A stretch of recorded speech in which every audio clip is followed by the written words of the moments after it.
Welcome back. So, a woman wakes her husband in the middle of the night. There's a burglar in the kitchen eating the cake I made this morning, she said. Well, who should I call? Asked her husband.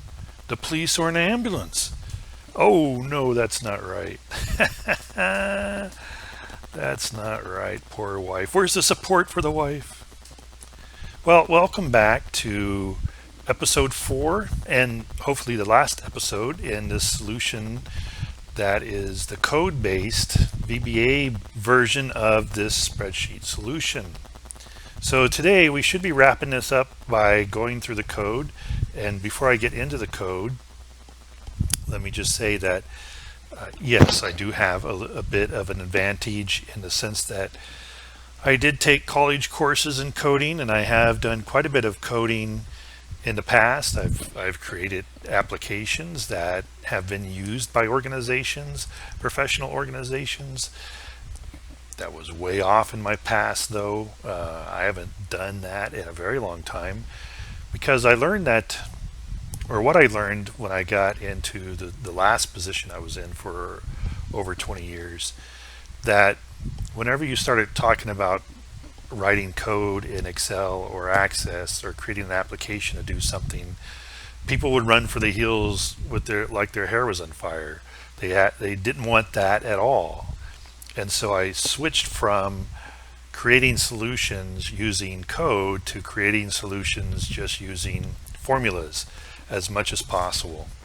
Because if you gave people solutions which is formulas, they were okay with that. And that makes sense if you don't know VBA code and you want to be able to maintain the spreadsheet that I've made for you. It's better. It's a formula-based solution because then logic says it should be easier for you to maintain that if you know formulas.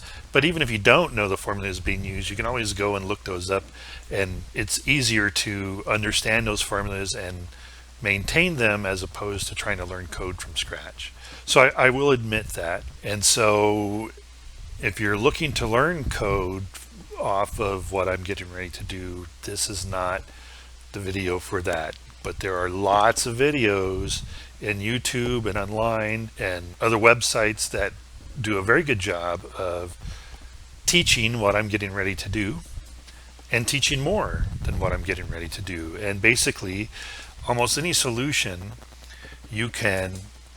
that you don't even maybe know what the wording in the code would be, you just know in your normal language phrasing what it is you want to do. You can oftentimes search for that and find a solution for it. So for example, if you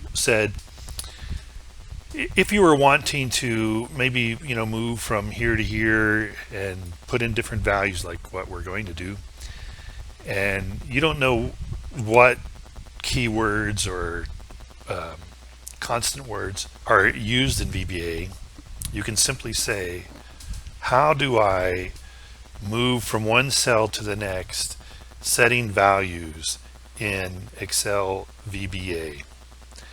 And it will bring up different solutions or different videos or articles on how to do that.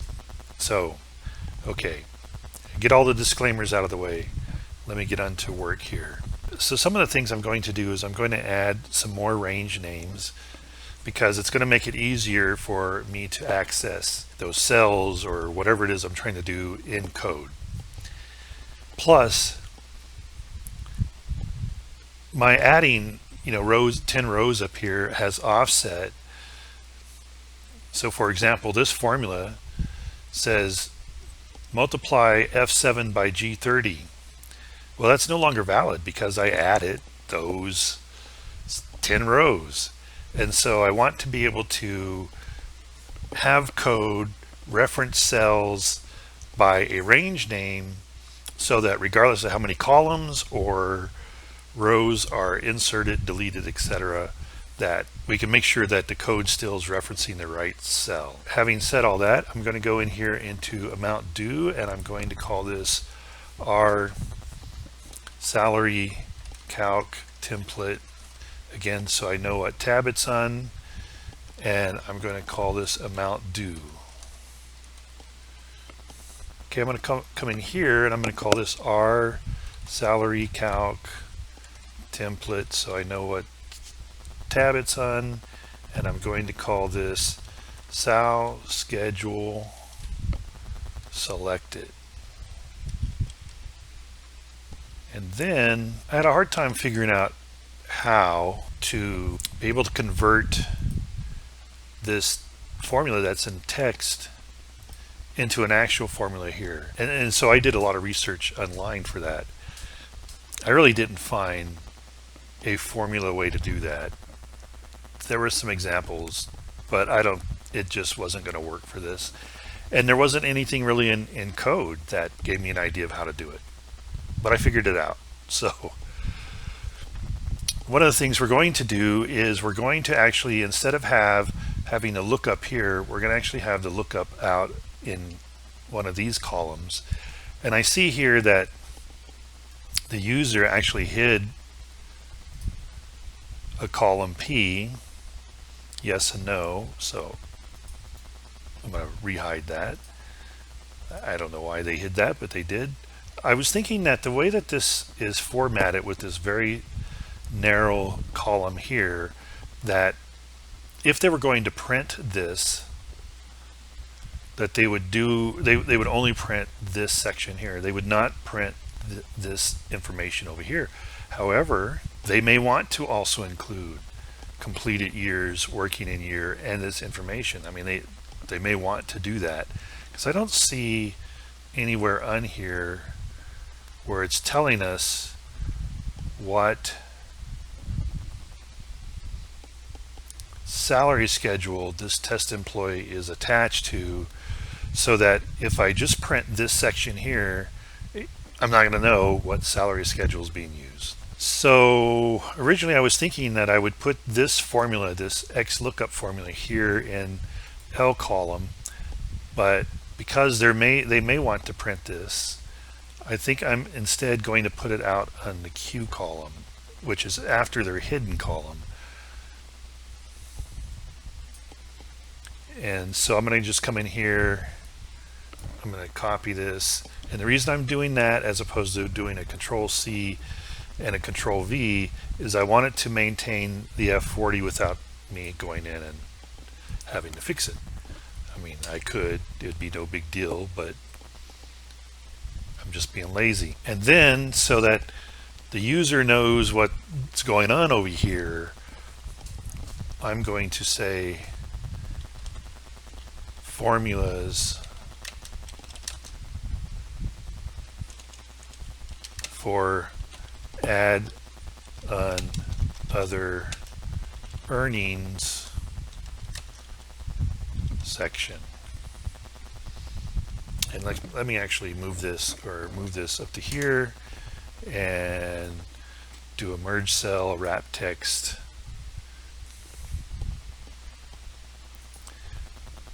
I'll make that just so that stands out. Okay, and then I'm going to drag this down. Oops, there is no values here, so I guess this is just, they're going to input this information. Well, so they may input this information, so I probably should go ahead and do that. But that also means that if they might be doing that, I should say if not found, add on not found. And now I'll drag this down again, and it'll say add on not found. And it looks like this is going to be an input section where they're just going to type in a value here. So if they do, and it's blah blah blah, it'll say not found. But if it is EX that, then it'll work. All right, so we got that working. Okay, so I'm going to hide these, as there's no reason to look at those right now, and then that way we can see more of the sheet and we can see what's going on. I'm going to go to the developer, and I'm going to open Visual Basic. Actually, it's easier if I just say record a macro, and I'm just going to say record macro 1, and I'm going to select that, and I'm going to stop. That way when I go to Visual Basic, it already has a module. I'm not going to use that module, but it created that module for me. I'm going to change the name of this to get salaries, get amount due,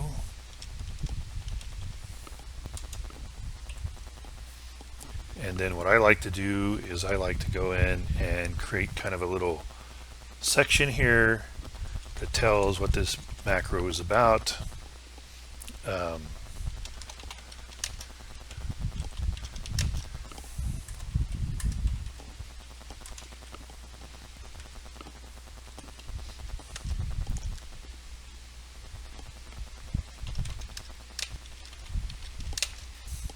Looks up the amount due based on the salary schedule selected and places that amount or in the correct cell in the salary calc template tab.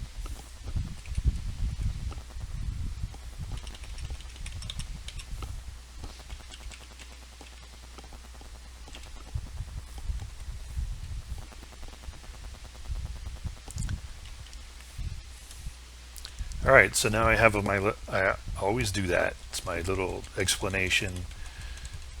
Normally I put my initials and all that good stuff up in there too, so anybody who comes in and needs to maintain my code can see first when was it created. So in this case 2022. So if in 3022 they're coming in to look at this code, doubt the code would be valid that long, but you know, maybe it is. But they're coming in to work on it, and 3022 they can see that, oh well, maybe I'm using there's all these legacy coding that, and they're not wondering why is this guy still coding in legacy coding if they can see that, well, it's because it was created in 2022. And it kind of gives a brief explanation of what this subroutine does. Okay, so I'm going to declare a variable, and that is dim, and it's going to be a string. So I start it with str sal schedule as string. I think that's the only variable I need right now. We'll see. But now we're going to create an unerr. Go to my error. So if there's an error, it's going to go to an error kind of section of the code. So I'm going to say this: the string sal schedule is equal to range, which tells it what cell it should be looking at. And this is going to be the R salary schedule, no, salary calc template sal schedule selected, which is that named range I had just created. Okay, so what that says, it's going to say, hey, this variable, which is a string, meaning it's text that I created, it's going to assign whatever. Okay, let me do this. It's going to assign whatever value here is in here, here's my variable or my range name, to this string. I indent it so it's a little easier to read. There. And now we're going to say sheets. Oop. Salary. Wait, no, I don't think I need this. Yeah, I don't think I need this. I was going to try and make sure that I was on the correct worksheet. But since I'm using range names, I don't think I need to be. I need to be on the correct need to make sure that I'm on the correct worksheet. So I'm going to leave this off. And I'm simply going to say range R salary calc template amount due. I forgot my opening quotes. So that's a good reason why I use the naming here, so I always kind of know what to start with. Equals sheets, and it's going to be whatever the sheet is in this string salary schedule, the variable. The range on that sheet is going to be D2, and we want the amount due to equal that, whatever that amount due is in that cell. So in other words, say the salary schedule is in this on the CEO here, and so D2, the salary rate, and that's why I put this here, is now I don't have to go and look through. So let's say that was, the key was 1 and a 3. I don't have to try and look through the table to find the value on the row that has the key 1, 3, because it's already up here, and it's that way on all the tabs. I can pull the salary rate. I know I can just pull it from here, D2. Once I'm on, I just go to that sheet, pull it. And now if that happens with no errors, then I want to go ahead and exit this subroutine. Now, if there's an error, I don't know why the error may occur, but more than likely it's going to occur because a salary schedule tab doesn't exist, or the spelling of the salary schedule tab here is different than what is here due to a typo or something. So if there's an error, I'm going to declare another variable, dim, and it's going to be a string, prompt as string, and I'm going to say str prompt equals, there was an error getting the salary amount, make str prompt equals str prompt. What I'm doing now is kind of just building the text I want to have in a string prompt without it running way off the screen. So I could write it all down at once, but I'm going to do it this way. So whoever's looking at this, again, if they're looking at the setup like this, they can see what is being added to the string prompt. I'm going to copy that so that I don't have to retype it every time. Sure that a tab is set up for the salary, Control V, schedule, and that the name in the selection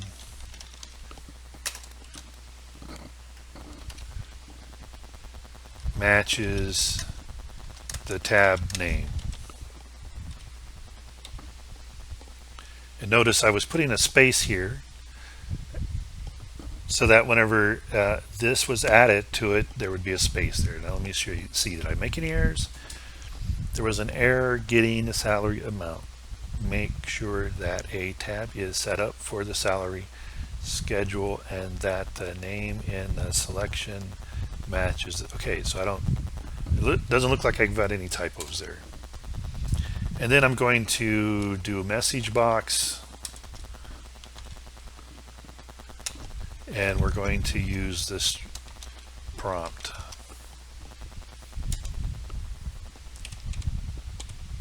So we're not going to do a message box that has a yes or no or cancel, continue, etc. because all we're going to do is say there's some kind of error and we're going to stop. So it's just going to be an OK.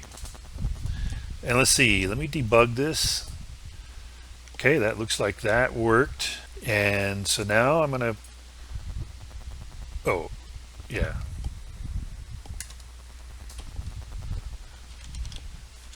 Let me go in and add my comments as I should have been doing as I went along. Declare that will hold of the selected salary schedule.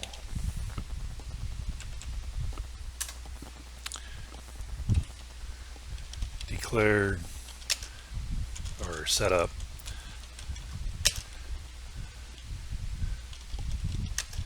error trapping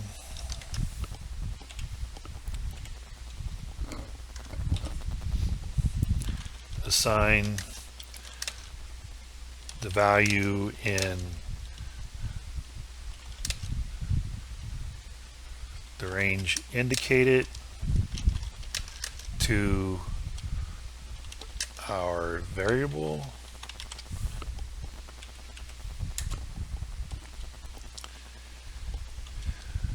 get the amount due from the selected salary schedule from the salary schedule as indicated in the variable, or as, I don't know what, as, no, per the variable,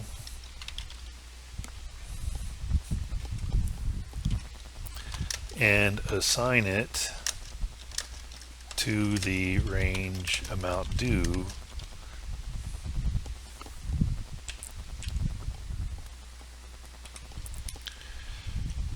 exit the subroutine if there are no errors.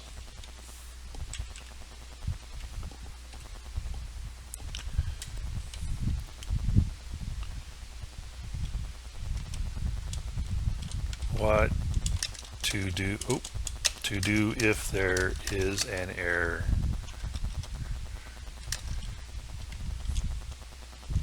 Yeah, let me see.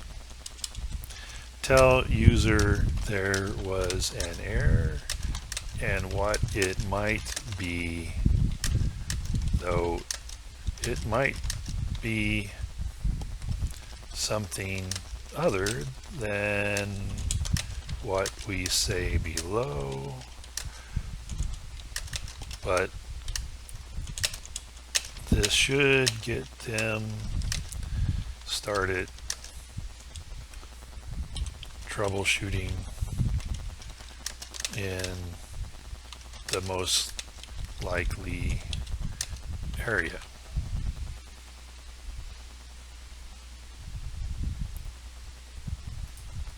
With troubleshooting in the most likely area. Save that. I didn't create any problems with my comments. No. All right. Okay, so let's see if this works. So now this has that broken formula here, and when I run this code, we should see that go away and a dollar amount appear there, or an NA if, well, it would only be an NA if I went in here, for example, and I selected CEO, but didn't bother to change my range and step. So you can see, I go to the CEO tab, there's still nothing here because my range and step isn't right. So it's only, so that would give me an NA here, which should tell them, hey, there's a problem.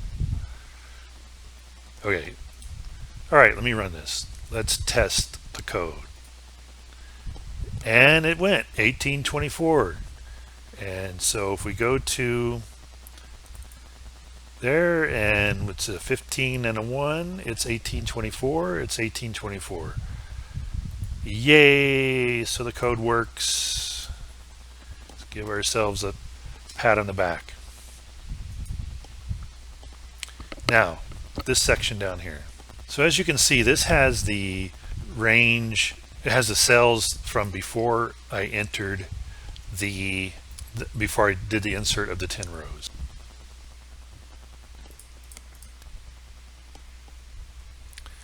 Okay, so I'm just going to hide temporarily those columns, and I'll hopefully remember to unhide them while we look at, so that we can see all these columns here. So what I want to do is I want to go back into here, and what I could do, well, let's see, F7.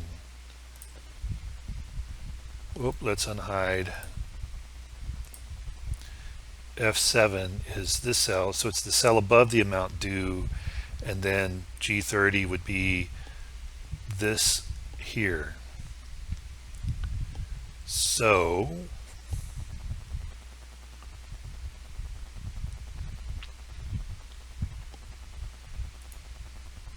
hide that. It is no longer F7, it is F17 because we added 10 rows. So I'm going to make that say F17. And it's no longer G30, but it's G40 because we added 10 rows. And we'll verify that. Yep. All right. And so just so that we have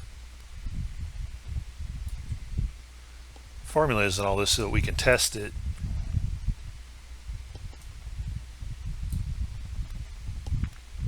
except that we didn't want all of that to be G40.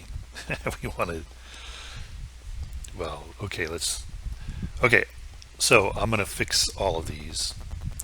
I'll do it offline. You don't need to see me putzing with this, so I'll be back in a minute.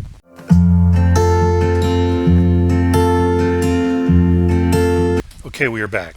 So as you can see, I went through and I added a formula to all these rows in the add-on tables so that we can see whether what I'm getting ready to do works or not.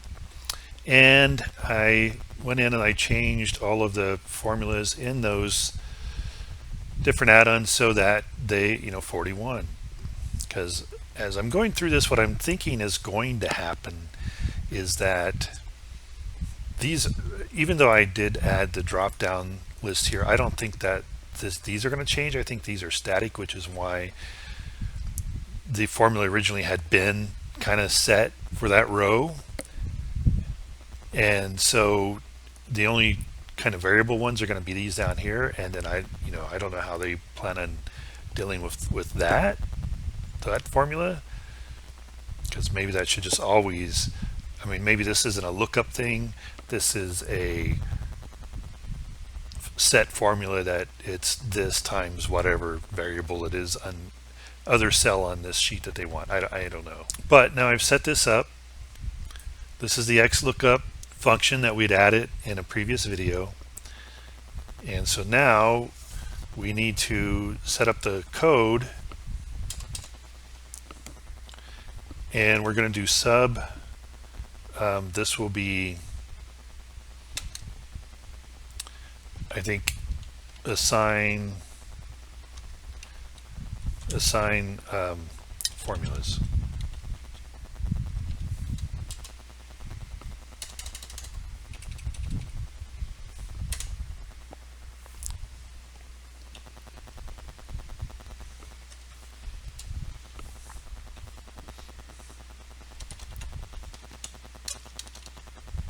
macro create it, trying to be consistent.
So we're going to declare our variables.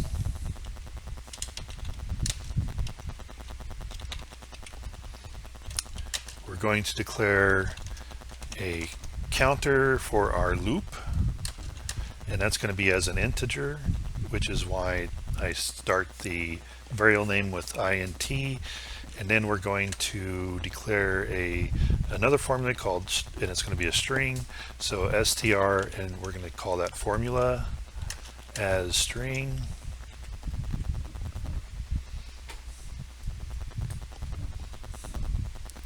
And now we're going to set up trapping,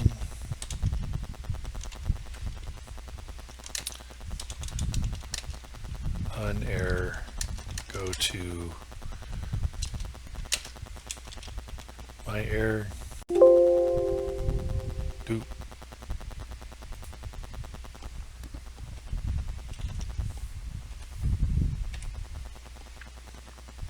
an error, go to my error. So again, I could do some kind of count, or I could hard code in what cell I wanted to start at. But then if somebody comes in and inputs or inserts rows, then and columns, then I'm going to be kind of screwed there. So we're going to give this a variable name. Not a variable name, a range name. So we're going to give this a range name. Our salary calc template, and we're going to call it other earnings first row. Okay, I'm going to select that. I'm going to copy that. Come back into here, indent, and I'm going to say range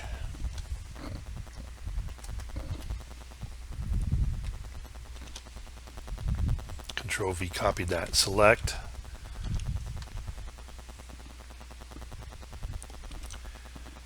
and then I'm going to say int count equals active cell row. So what that is going to do, it's going to assign the int count, the row that I'm on, so that if somebody comes in and inserts rows, and this is no longer row 40, this is going to make sure I start on the right row by this. And I probably should do something similar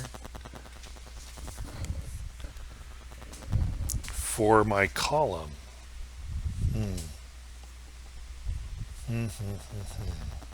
I think I will.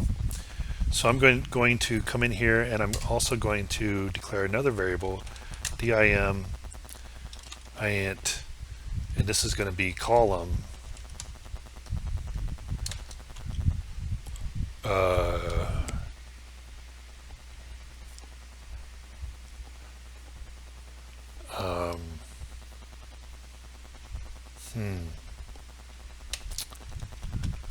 well, I don't know.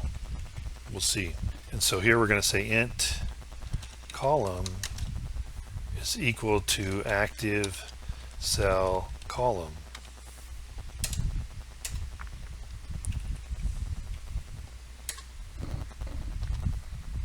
add my comment here. Assign current row and column values to our counters so that we start in the right row and column regardless if someone inserts rows or columns.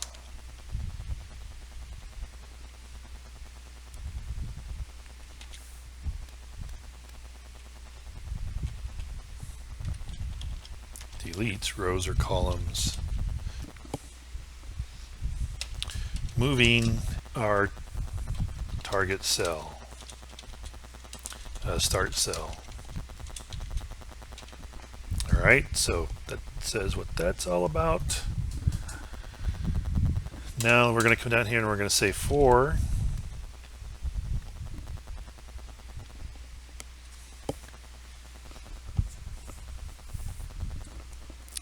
I'm wondering though, we could have the same problem if this moves.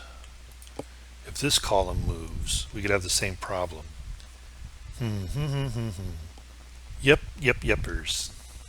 So I'm gonna come up with another variable for that. But first, I'm gonna come in here. I'm going to go to my names. Now notice this is what I was talking about at the beginning of the video when I was talking about, not this video, but the beginning of the series. I was talking about the naming conventions. So notice that it's easier to find what I'm looking for because all the TBLs are together, which are tables. All my ranges that I'm declaring are here, and then the lookups are here. I know what the lookup means, I know what TBL means, and so it's easy to find that way. So I'm going to change this name to other earnings, and I'm going to maybe try and shorten it a little bit, or other earn formula, so formula first row. Control C, close that, and now I'm going to, I'm going to come in here and I'm going to change that. And then I'm going to call this our salary calc template, so I know what tab it's on. Other earnings first row, because that makes more sense. That range name makes more sense for that cell than it does the other one. I mean, it would have been okay if we were only going to use that one, but now we're going to refer to this cell too. So control copy that. I'm going to declare another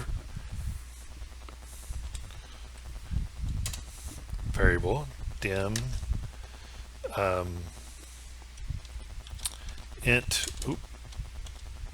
int other earnings column as integer, and so I'm going to change this to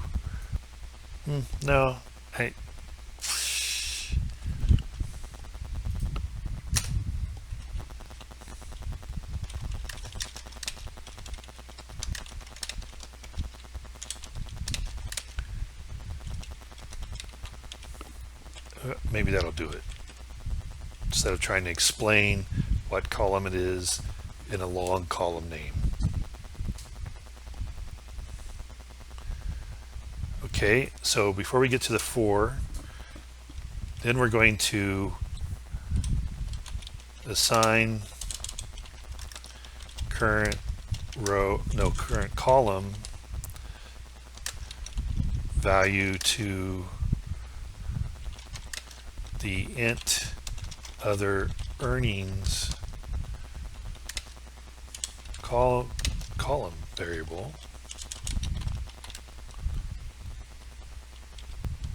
and then I'm just going to copy these so I'm not retyping all that. so that we start in the right column.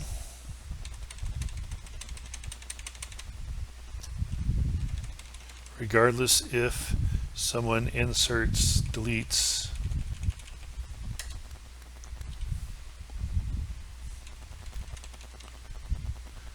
columns moving our target cell.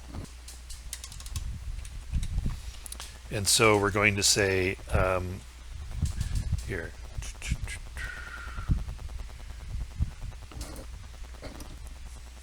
so I'm not retyping all this stuff. I'm going to come over here, copy that, yeah, and paste that.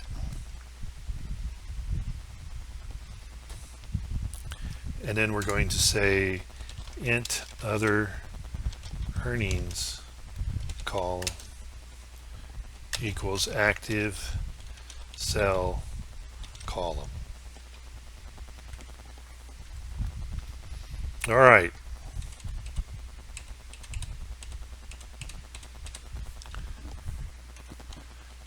Begin our loop. And so we're going to say for int count. Since I'm using row and column, I really ought to call this, yeah, okay. Should call this row.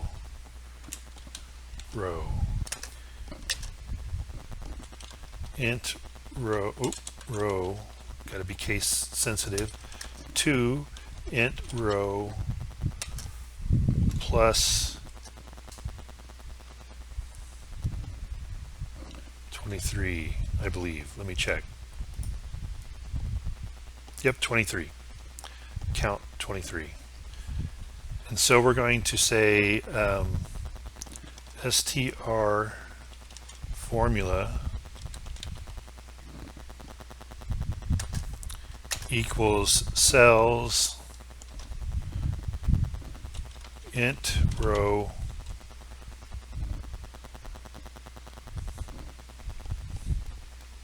and int other earnings column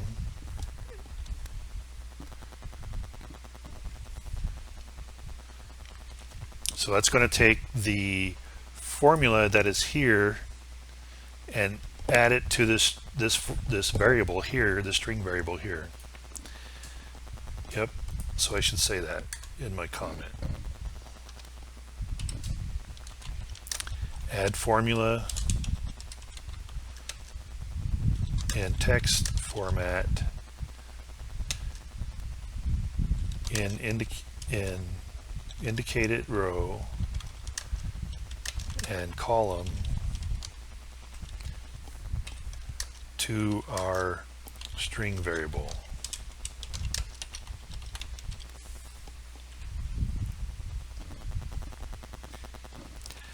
And then we're going to assign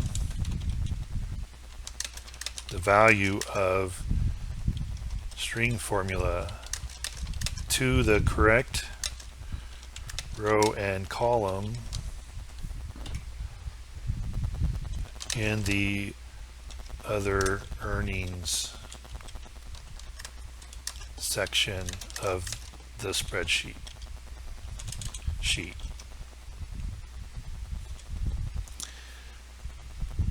And we're going to do that by saying cells int row, because we're still in the same row, but now we're going to say int other earnings column.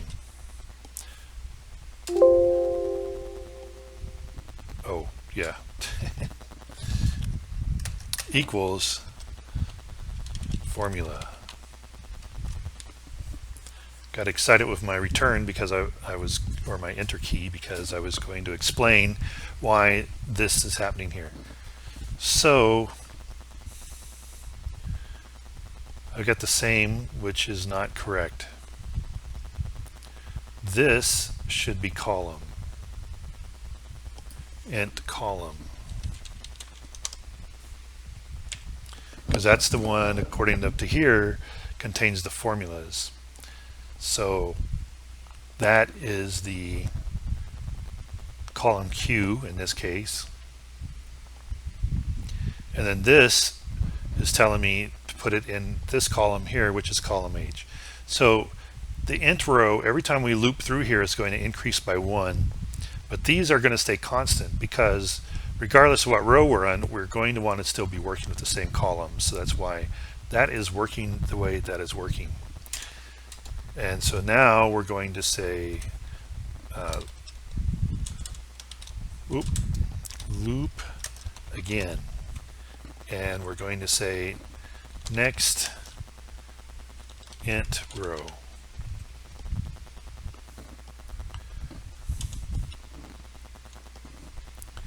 And now we're going to copy all that. Well, let's copy all this.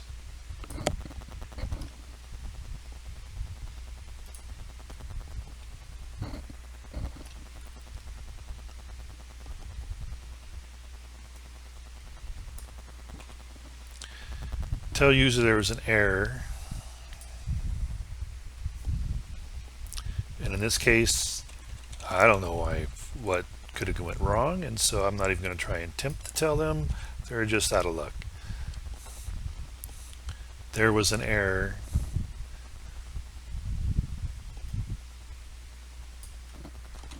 Assigning formulas.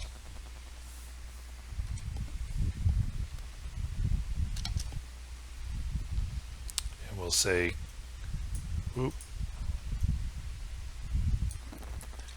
contact author or someone that knows VBA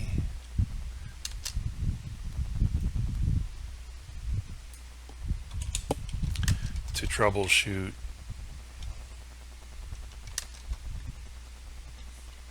the error. And then you're just out of luck otherwise. Okay, I'm going to save all that. That should all work. It doesn't have any problems in the debug. I'm just going to delete that so that there's no value there so we can see if that happens. All right, so now when I run this code, it should move all these over here but as formulas. Oh, it should say add-on. Hot dog it. Add-on not found.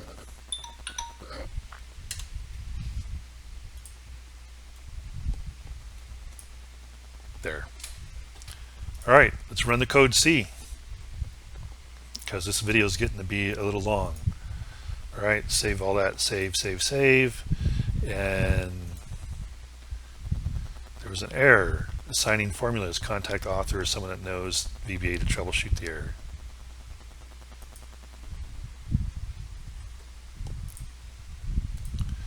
Well, it looks like it added all this. Oh, I know why. I forgot my exit sub. So there was no error. I just forgot to put that in. Well, there was an error. The error was me forgetting to put that in.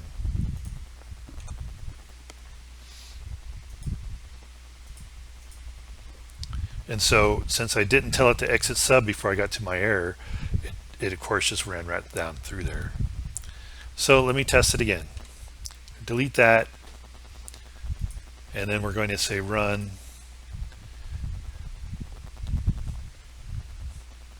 And it's done.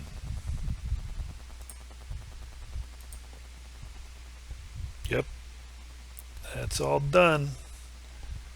So 1, 2, 3, 4, 5 equals that plus 1. I don't want to overwrite the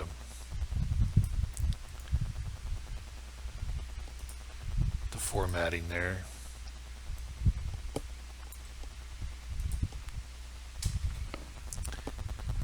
Okay, so I did that just to kind of test to see, yeah, all of those are formulas. So we have solved that problem. So I think we're done.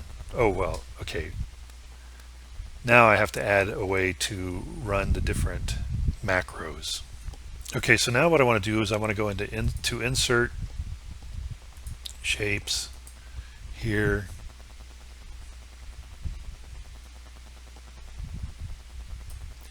And I'm going to say update amount due.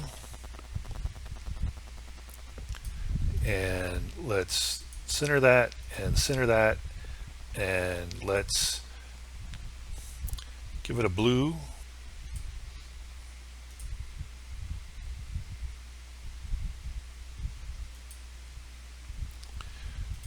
We'll do that. Right click and we'll say assign macro. And it's going to be this one. Okay. And then we're going to come down here. We're going to do the same thing. Well, let's not do that. Let's move it. Yeah, let's move it. We don't want to get too close because I don't want an accidental click when you're trying to do this and accidentally click on that. Okay, and then so let's do another insert.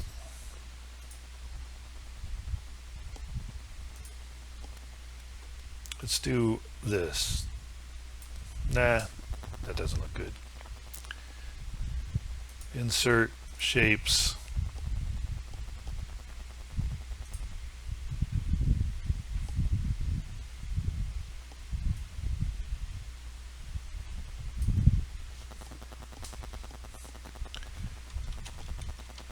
Assign formulas to other, or yeah, earnings column.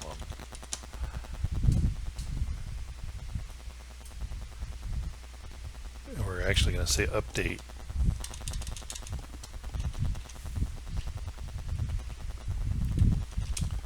In. Okay. And then we're going to center and center, and we're going to go to shape format, and we're going to do the same thing here. And again, we will make it the shape fill to be the same as that. And then we're going to assign the macro, assign formulas. Okay. All right. So now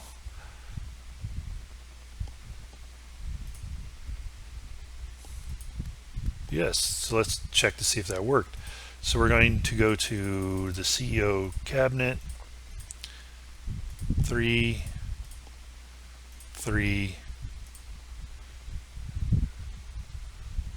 and it worked, but it looks like this needs to either be a smaller font or the column needs to be widened. All right, let's go ahead and just put that there to see if this works. And we will delete this one.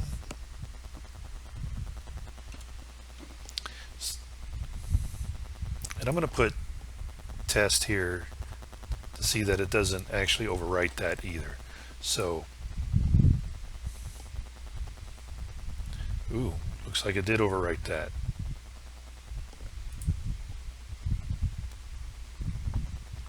So I'm going a little too long.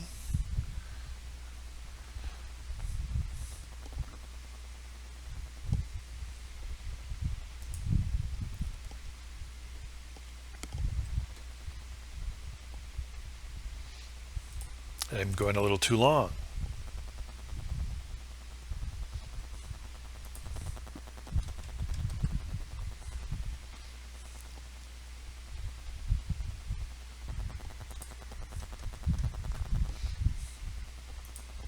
Yep. Okay, so I was going one too long, and that's because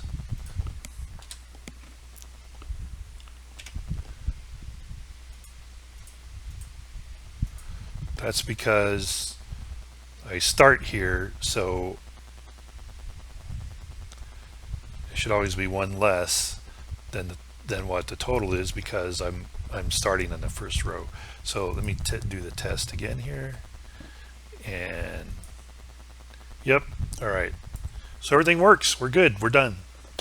So I hope this has been helpful. That I know if you didn't know VBA coding, that you didn't learn it probably here, but I hope it's been helpful to see that it doesn't require extreme Excel skills in order to, from scratch, come up with a solution to your worksheet problems that you're having. Just remember, you can always go online, search for a solution to the problem you're having, and more than likely find a solution in a YouTube video or something. Anyway, thank you for joining us. I hope this has been helpful. Have a great day, and keep learning Excel.